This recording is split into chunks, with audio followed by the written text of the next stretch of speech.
Yeah, amiro dwoko poch bor lubanga kit ma la we tiga wajna kede ni amini kuona ruot.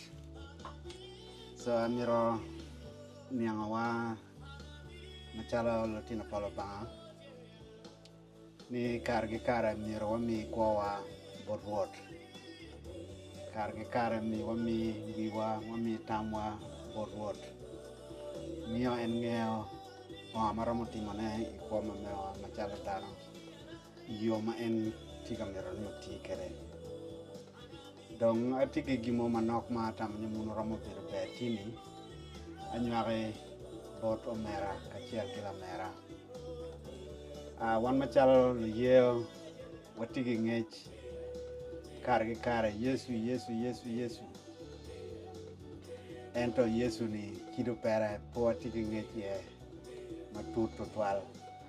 Kit ma maro wajane kede ni an atinga mo matie gi miri nyo chwiny minge Bible matut ento an pangeo Bible gi ket pangeo weng angeo wire moko mananok ma jingo chwinya ni yie mamera ento atigi miri mingeo ne matut.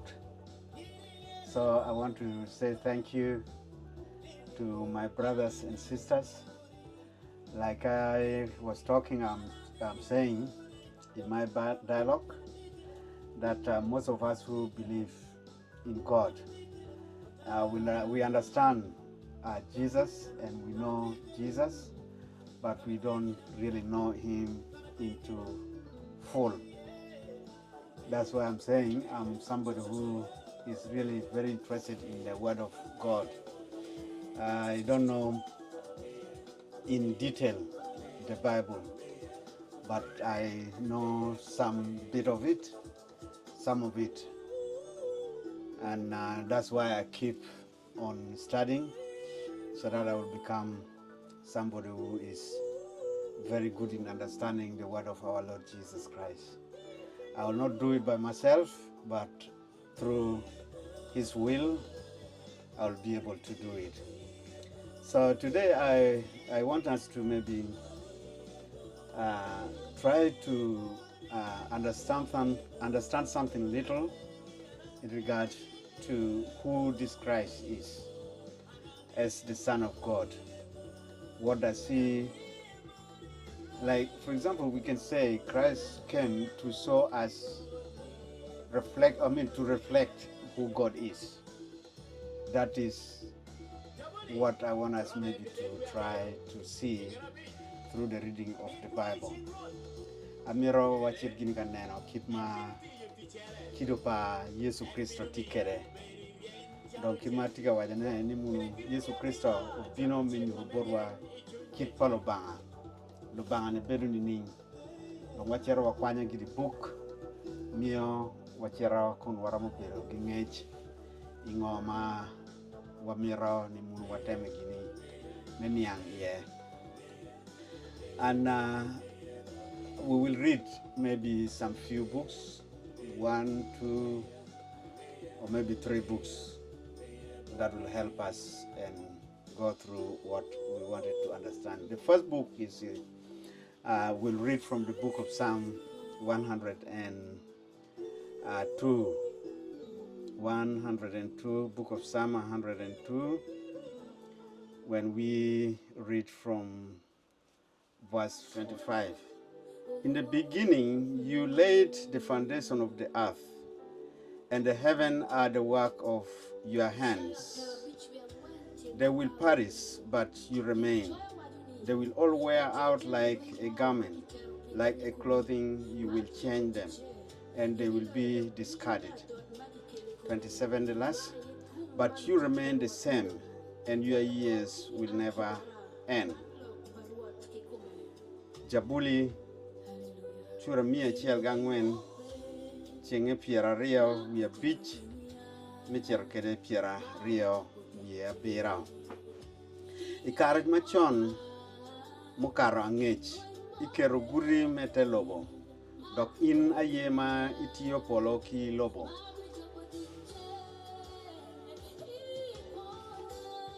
dok in ayema itiyo polo ki chingi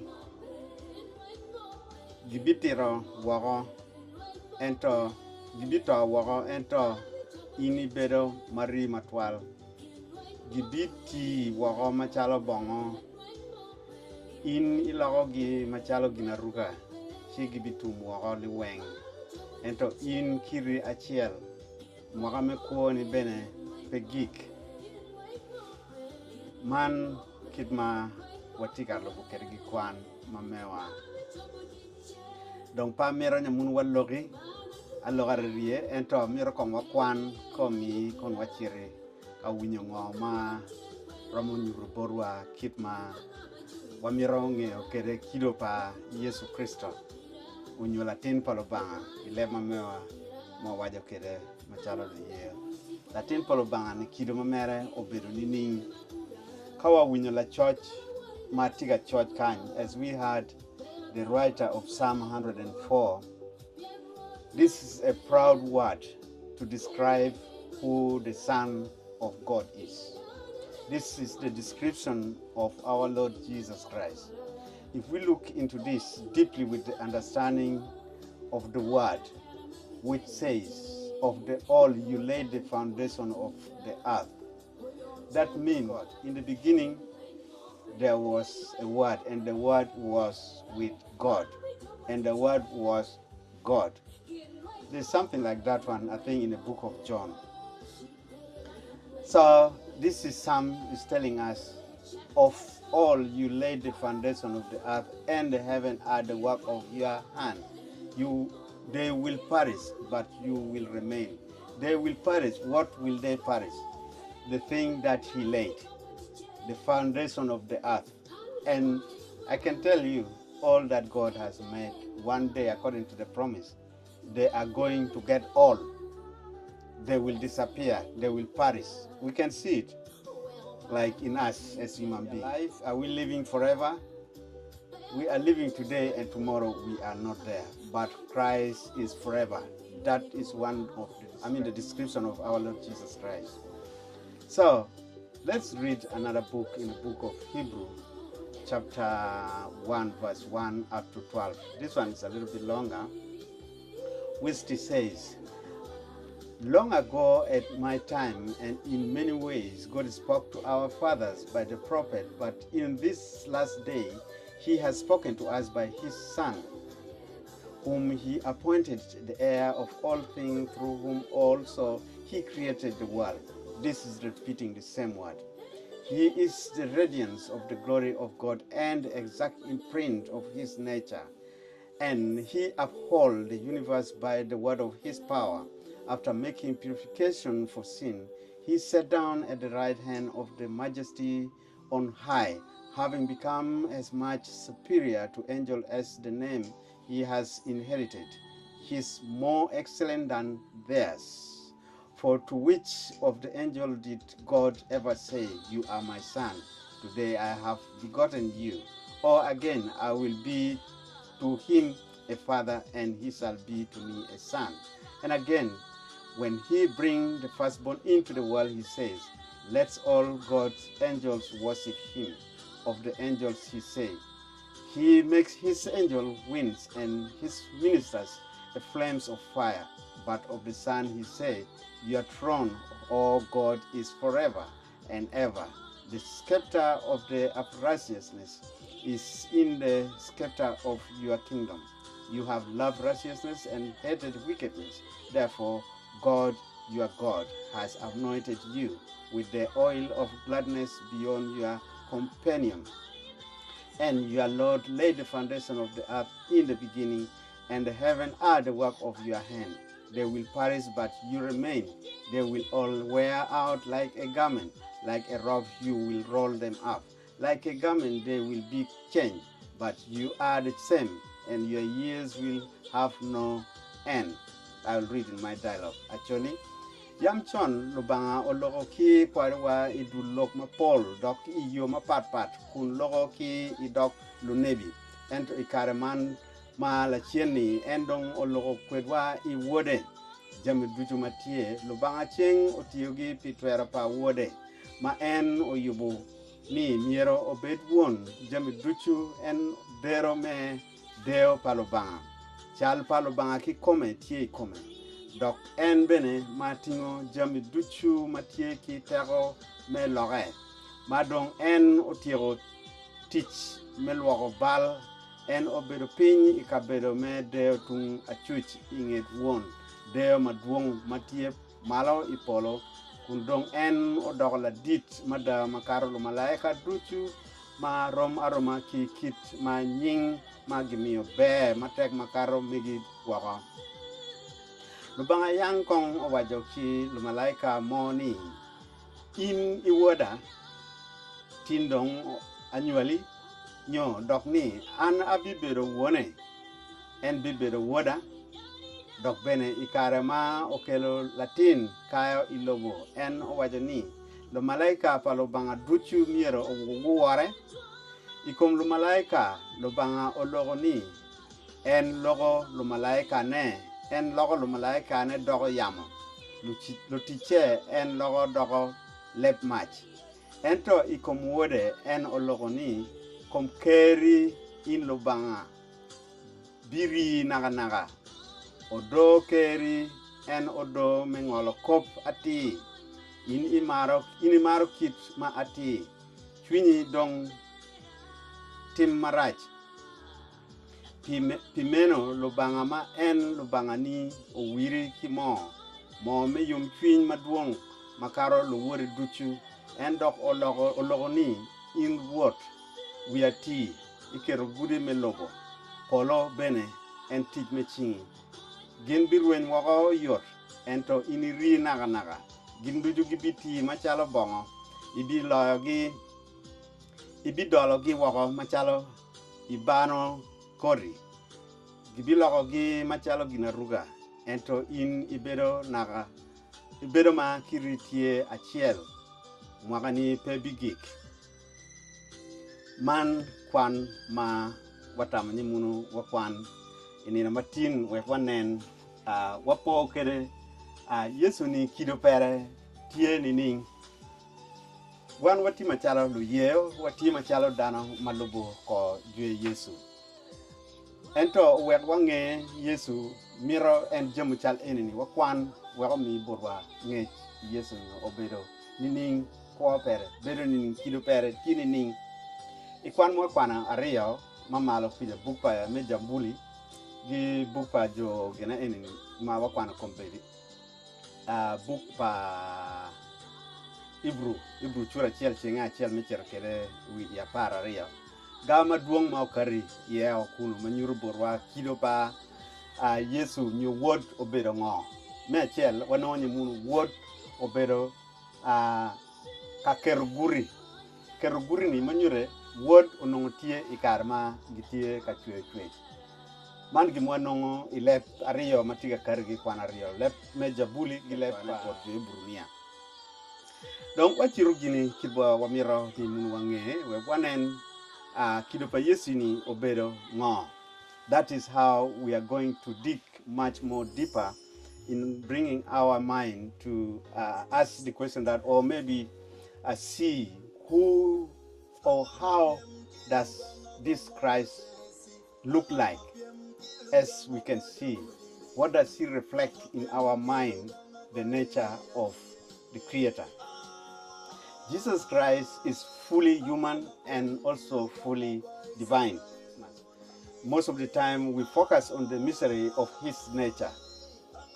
Kare gi kare inongani munu ka watika we wapo wan machalo luyeo waja munu ninde pierare we bij medwe me apara rio man kare me kwero nina muni nywale patwa pa Yesu Kristo. Donc wapo kit me nywal enini wobene omiyor po ikit kido mamere ma ngeo ne po bedo gimo mayot ngeo kido pa Yesu obedo gimo matek wang maka en wabedo ka kwano bukchal eni romo miyo irwa ngech meneno kido pa Yesu Kristo obedo kido manining. The scriptures invite us to consider Jesus as both truly human and divine. God's eternal Son sent in his love. He is the one in whom all the fullness of God dwell. yet he walked among us as one of us. His kingdom is everlasting, and his power and authority have no end. Man tima chalo wiye, watika kwano wiye, kido pa Yesu, kido bedo kere. Man mwanene munu, Bible tika luong wa menene nya munu wa bin, wa begi ngej, ikidma Yesu Kristo tikere. Donc, Yesu Kristo ineno nye winyo nye kwan ma Bible tika wa borwa. Eno bedo borwa machalo dano, ento bedo tie kom machalo lubanga. Ineno, bedo machalo Latin pa lubanga, ikom. Ma lubanga chwala gimar ma eno bedo tikere. Yesu Kristo biri komwa ikom machalo dano, ento bedo machalo lubanga. Ineno, bedo machalo dano ma lubanga ti iye. Ineno, bedo kedwa kwo kinwa woro kedwa kachiel chamo cham kidwa chamo. Ento kwo ma mere obedo kwo gi ker ma enti kedo bedo ker ma pe gik. Wang'eyo maber kwa bedo ka wanyamu Yesu Kristo. Yesu to pilwoko bal ma me obino to pilwoko bal ma mera. Man kero giriego malubanga tikere mene nyamuno ene laro wagi kwa me bal ma wan watiye ma Yesu Kristo ye kene mo bino me laga lubanga bino me dogo machalo dano wego la dano la bongo enoni remo pa liech remo pa diang remo pa romo peromo laro wa. That's why Jesus was born in human form. The answer is, why was Jesus born in the human form? Pingo Yesu nywala kono kido padano. Man ka inena man ngoma ni natem wajane. Pingo Yesu onywalo machalo dano. La game wachi munu. Yesu gi nywalo oweri lubanga onen lubanga onyure borwa machalo dano. Inena wa. Yesu onywalo machalo dano owegi lubanga onen lubanga onyure borwa machalo dano. Kidma romo kelo borwa ngej iyo mayot. Owegwa nge lubanga iyo mayot. Miro dano mo obin chal dano. Miro lubanga obin machalo dano. Ineno wego wan dano wara monene lubanga kara en. Ngat en kara lubanga, gin en kara lubanga. That is how the answer will be. The answer is simply yet significant. Jesus was born so that we might see God revealed in a way we can understand. As Hebrew 1 declares, in this last day, God has spoken to us by his Son. Ikara enini, lubanga loko kedwa iwode. Ikara machon, lubanga loko kedwa lo prophet. Ente kar enini lubanga loko kedwa iwode. He came to show us the Father and reconcile us to God. Yesu obino menyuru borwa won lubanga won. Odoge me kwanya wa me dwogo wa bot lubanga won. Taking on our humanity so that he could bear our burden. Obino ikom machalo wan oweri okwan bal nyupero ma wan wati ireni okeri kome bal ma me okwanyo logo dok machalo bal ma mere and offer us new life. Dok bene miyo borwa kwo manyien ang'eyo ka initi do Kristano ramo ng'eyo mana tiga wajana. Miyo irwa kwo iyo manyien manini. An kombela tie ikwo manyien. Tini ana ye Yesu Kristo ke ye Yesu Kristo miri beri kwo manyien. La bongo beri kwo manyien nongo pwedi ipe Yesu Kristo. Ichamu kene logo chal enini, it become hard to understand because a Christian must change after believing and trusting and giving their life to Christ. You have to change. So when you change, you become a new person. I'm quite sure there's a word like that in the book of Corinthians. His birth is the ultimate act of God's love. God reaching down to us so we might reach up to him. Man nywal magi nywalo kere gi Yesu Kristo nywalo wekwan wanong yo menong lubanga kwa mamewa. Wek ben wanong yo mechero malo bod lubanga. Jesus' inheritance and dominion. The reading emphasizes that Jesus is not just a messenger, but the heir of all things. Kidmo kwano kere nin kama bera kwane bupa juibru minu. Yesu Kristo tie gitwera nyuti ena biber la loch mi bilo jamu duju malo banga tikere. En tie ngat ma bilo gam gin moy ken ko way gin moy ken man watiga logo gin malo banga tikere dok gin malo banga tikere gin mo ati en mo nene wen man bedo gi polo banga jamu wen mo nene en wen jamu polo banga gitimo kene ma wan po atiga nene ne malo banga tikere gin tie so en jamu en wen watiga waje mu Yesu aye bi bedo machalo la loch en ma bi lo jamu en wen man lep kit mo atiga winyane kere e book pa Joebru ni achura chiel chienge ario wachi munu God made the universe through him and appointed him as the heir. Ni munu lubanga oyubo wilobo enini onongo enti ye odoga bene kalobanga oyera en mebedo machalo la lo jomo enini ineno meaning all creation belong to him. His rule is eternal and unshakable as described in the Psalm and Hebrew. Jesus' authority is complete and his inheritance is secure forever. Ineno tuer ma mere tuer ma petum tuer ma mere tuer ma gakar ge kare Hebrew chura chiel chinga dek proclaim Jesus as the radiance of God's glory and the exact representation of his being. In Jesus we see the perfect image of God's characters and nature, compassionate, just, holy, and merciful. He is not a distant reflection, but the very brightness of God's presence among us. Every word he spoke, every act of kindness, and every miracle reveals God's glory in human form. Man kidma watika neno, kido pa lubanga tikere ikwama mewa. This is how we can look how the nature of God appear among us. The passage from the Hebrew make it clear that Jesus is far superior to angels, while angels are mighty messengers and servants of God's wills. The Son is enthroned above all. He has inherited a name superior to theirs. Hebrews 1:14.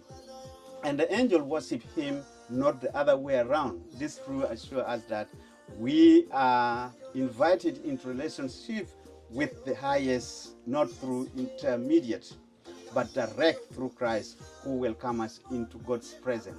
Man lok matiga wajane bora machalo an la ye lok malogo bot inka initi ye machalo dan mangeo Yesu Kristo po bedo ngarmu matie wara gonga gong ento bedo ngarmu matie direct matiga timo ngomo na mu banga tiga mirane. Okay, the believers respond, embracing our spiritual inheritance. One dana mwa ye kono. If Jesus is truly God's Son, our Savior, Redeemer, and King, how should we respond? Manti machalo la pen bora kachiel gi in. Kado mo ye ni munu Yesu Kristo obedo machalo latin polo banga. Matiga luongo wa me bino inyim lo banga. Wan dana mo ye. Ma wati gi gen ni munu ngoma enti keren mene digi man bi romo bedo machalo mewa. Waramo bedo gi la gamme ko enini yo manini onyo ngoma mirwatim o wajjo chal enini wabed ye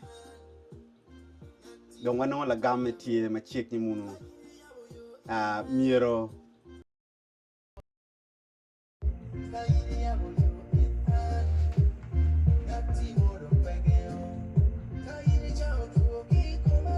don kwa me lore yo manini mir kwa me lore kadon kwa to acher ka lore yo manini me chel lega miro wapot kwa me wa kitme lega nino ginino bodlo banga commit to daily and honest conversation with God. Let's pray. Let's prayer shape our hearts and open your ears to his voice. And the second one is as normally what I normally do, reading of the scripture and make it to like become your daily life, to renew your mind and to guide your decision and to strengthen your faith.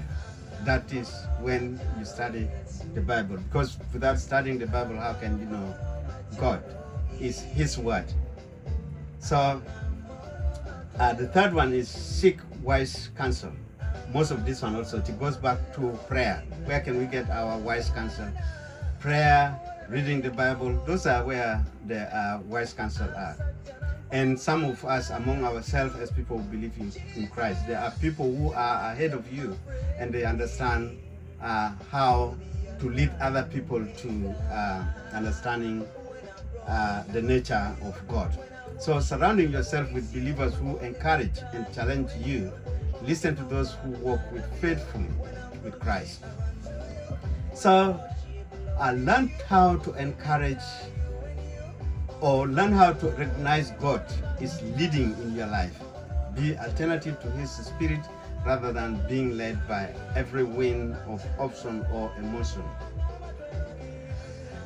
Megi gini ga mukena ma wan machala lu yeo kainan wa miro bedo gi ngech me ada I wodwa Yesu Kristo man ga mwara mutimo na gini. Me mukene miro wa bedo machala dana ma kawa lubu Yesu Kristo miro kwa yup wa lubu nono en ya lubu na nono tiga gini mukene ma miro wa bedo gini katimo na wa ti gini tij me konyo lu wodwa wa bedo gini dana ma kainan ga marajo time wara mutimo ye kija inena wa gi bedo gi ma gi ka pero tie wanen lu wadwa tigi gimo dia miro wa nene miro wa konye ikin wa machalo dano gimo kene bedo ki ngech ni munu ka gimo tie pe wa bed gi mong wa we ga wa bed kama leng mene nya munu machalo wonwa dok wan wati en ngewa itam itigi po so konye ngo irwame gogo lo mone mong so kaga tie miro bet kachiel mene nya munu wati muga pini won watie en matiga gowa mapar gi eron cha wen miro bet manu wa bwaro kare meting jom mukenen inena wa munyu wa bwaro kare o we twin polo banga o bedi ko me minyuru irwa kiba miro wa ko kene inena wa ge bukena bene miro wa bet gi gen ni munu ka neno chiel wongo mukenen nyu ti jom mukenen ma miro wachir gin gatimo ne kare po tigi ngej total maka luongo polo banga tiga luongwa nyir wane ne munu wabedo polo mene memiyo komwa metimo ne ine munu tich palo banga pe tich mameo machalo dano gi mukene bedo gi woro lubanga nyu mole neno man ga mukene ma inone mun lubanga miro gi borwa wan machalo lo ye miro wa woren miro wa mole odok eneni pe pilo banga ken kado won wa woro lubanga ben won wa mole bor lubanga manyure no mo ikwa mamewa nyu kamwana tiga bede sara no mamewa dudu no jëm chal eneni tie ko tie community no wa mole no men wa woro dano man ga mukene ma inone mun tiga kare ma mukene wan machala dana watigi ni mech iyo mapapat mulu banga miyo borwa chiewe tie kimetero lo kimelo kodano tijo mapola ta madana gila ngara chala chel tigi jema ento icha mukene wan machala dana puangeo kimetikere inenwa kimme miyo na we ko ti kimulu banga tiga miyo na ti kere ni wan wangeo ko miyo kainen wa mio chawa borlo banga millo kerwa unwa mio chawa millo kilo banga jemu chal eni ramo kare burwa kia wara mungi ne mukene tie wan gino watigini ye ka watigini ye ni pe walengini ye mamewa li ye mamewa miro nyure kama leng miro nen pero wan nong ya ano atigini ye ano alenge ramu ni ye mamewa pira tek miro nen kama leng nen in the community nen family mamewa nen kama wana bedo ye dokti neno gingo mona tiga timone en man rom kelo wa igima be manu mio borwa nge gimu kene matero ya gigine wan machala lo yeo kare gen mamewa tikan gen mamewa entikom Yesu Kristo so ka gen mamewa tikom Yesu Kristo mirwa bor ko wa chinge neno ko waje gi mantini Yesu Kristo o a komenung pe ento watigila gwokwa watigila konywa watigila mitam borwa machalo twin maleng ma ena ye kombi tiga lowa don ko ena wa waja mun mir wa bet gi gen ka wa bot ko wa chinge ena ye twin maleng maramo konywa ijem chale whereby we say place your concern and hope in God's hand, trusting in his perfect plan and timing. Man gam kena mai no em ramon leading one iko mai ni ye ma me o nyu ngej ma me wa ikom word palubanga ma ena ye Jesus Christ. We may walk forward in faith, living as those who belong to the Son, reflecting his glory and sharing his love. Machalo wan machalo lu yeo waramo word a nyim gini ye ma me wa gi kwo kimano en umio borwa gi ngo ma waramo neno ne machala wan dana mo tie ka lobo ko jwe Yesu dok jemu enini weng nyiro nen ikwo ma machalo dano wange Yesu Kristo ngo mu ber katimo ne maro dano nyako jemu ma entikere gi dano ka wo po ichama me kech Yesu Kristo logo mugar gi rej po bo dano maro dano man wan machalo dano kawa miro ber machalo lo ko Yesu Kristo en man jom ma won wara matimo ne ko do man gima tam nyamunu ana nyakeru ma chiek ma lobe gi gima chiek ma tam nyamunu lobe gi ngej ma mewa ikido pa Yesu Kristo kido pa Yesu ni bedo ni ning do kido pa Yesu Kristo ena ye ober jom chal en ma aber ka kwana ne yaki kanyi ne chiel mar miyo jamuni bod lo wadu konyo lo wadu timo kija ineno giber gi gen ineno angeo ko waje ber gi gen Yesu Kristo kar mati kom awinya Yesu Kristo cerka lega bor wone cerka lega kakamo cerka lega en wan mene kit enoni wan mene mir watim ineno gimar Yesu Kristo mar dano pega poka neno konyo dana ta wir gi dana ta dana mu chan dana mu lonyo dana kibani ni obedi kingi man gore gima kido pa Yesu Kristo ena ye obedi chal ene tima chala lo banga tima chala la tin polo banga ikom wa ma chala dana donc pa miro chero gi logi lo mo pol amira anga ki kan kalo banga ye kimo atiga yare gi lok ma mere waro mo mere kere kachane oramo ngadong gini gikum bago Yesu Kristo anapua